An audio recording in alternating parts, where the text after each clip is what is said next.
Most people overpay hundreds of dollars for appliance parts, but not you. Follow this guide, and you'll save thousands of dollars time after time. 1. Locate the model number on your washer. It's usually on a label near the door, inside the lid, or on the back. 2. Go to SearsPartsDirect.com and enter your model number. Pick the exact match. If no number is at the end, choose the one with a 0. By now, you should have used your error code to determine what part is causing the issue. Now go down the list that comes up after entering your model number in the search, click on it, and then copy the part number and note down the price. 4. Paste the part number you just got into Amazon search bar. Amazon almost always has the same part for way cheaper, and you can get it same day or next day with Prime. If you don't have Prime, use my link in the description for a free 30-day trial to get free shipping and fast delivery.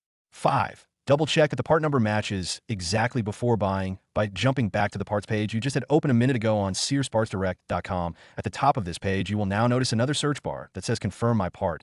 Enter the part number of the Amazon part you're thinking is the right one with the right shipping and price for you. If it doesn't fit, go to the next part on Amazon and try again.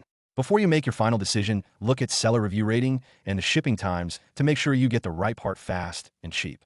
A good rating is 85% or above. No, you don't need OEM manufacturer parts. That's just another way to rip you off. 6. Once it arrives, use my free washer Bible manual to guide you through the process or look up another guide. That's it. No need to overpay. Get your washer running cheap and fast.